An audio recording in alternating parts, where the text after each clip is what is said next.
বিধানসভা কেন্দ্রে এবারের নির্বাচনে গুরুত্বপূর্ণ জয় অর্জন করলেন বিজেপি প্রার্থী সৌমেন কারফা।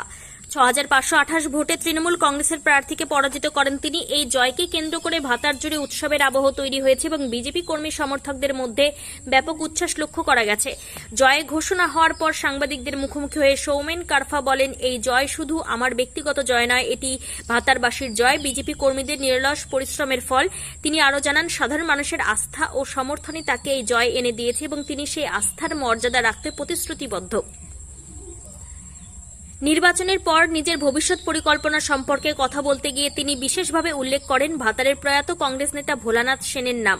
সৌমেন কারফার দাবি, ভোলানাথ সেনের সে যে সমস্ত উন্নয়নমূলক কাজ বিভিন্ন কারণে থমকে গিয়েছিল তিনি সেগুলি পুনরায় শুরু করতে চান।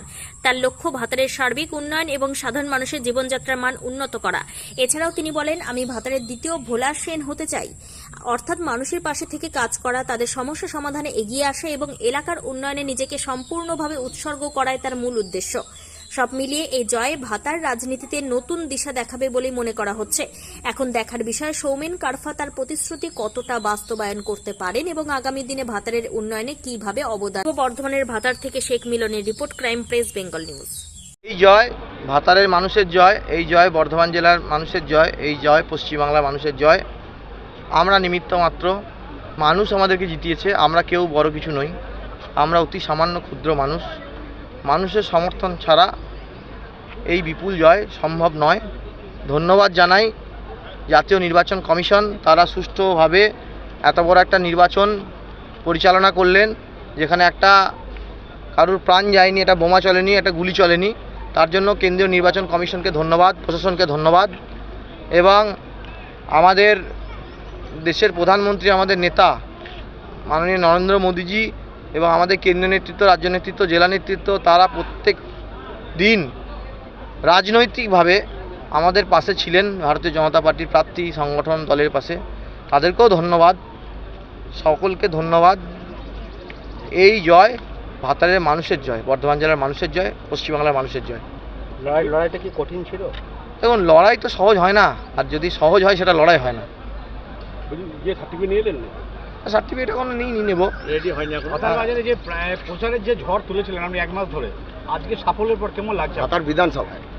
দেখুন, আমি আগেও বলেছি, এখনও বলছি, আমার ওপরওয়ালা, পরিবার, বাবা মা, আপনাদের আশীর্বাদে আমার যা আছে আমার ডাল ভাতকে চলে যাবে। আমার টাকা পয়সা, গাড়ি বাড়ি, সোনা দানার লোভ নাই।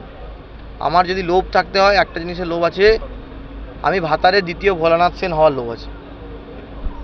ভোলানাথ সেন তার যে কাজ থেমে গেছিল, আমি সেখান থেকে শুরু করব। আমি ভাতারের দ্বিতীয় ভোলানাথ সেন হতে চাই।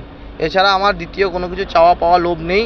যেমন ভোলানাথ সেনের অবর্তমানে আজও ভাতারের মানুষ দলমত নির্বিশেষে ভোলানাথ সেনকে শ্রদ্ধা জানায়। আমি চাইব, আমি আজকে বিধায়ক নির্বাচিত হয়েছি, আমি এমন কাজ করব, আমি যেদিন পৃথিবীতে থাকবো না, ভাতারের মানুষ, বর্ধমান জেলার মানুষ যেন বলে যে ভাতার একটা লোক ছিল সৌমেন কারফা, ভাতারের বর্ধমান জেলার মানুষ যেন করেছে। এই লোভ আছে। ভাতারবাসীর উদ্দেশ্যে কি বার্তা দেবেন? শান্তি থাকুক।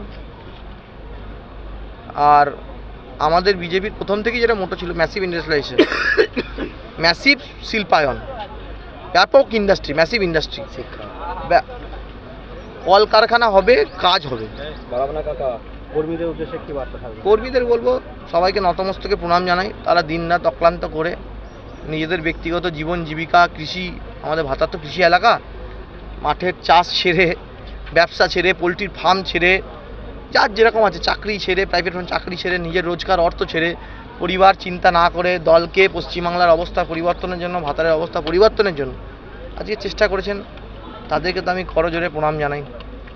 নমিনেশনের দিন থেকে আপনি বলেছিলেন রাজ্য তথা ভাতারও পরিবর্তন হবে এবং তার প্রতিফলন হবে। আমি তো বলেছিলাম, আমি তো বলে দিয়েছিলাম যে পরিবর্তন হবে এবং ভাতার জিতবে। পরিবর্তনে যে সরকার হবে, সেই সরকারে ভাতারের বিধায়ক সেই সরকারে অংশগ্রহণ করবে। আজকে মিলে গেল আমার কথা।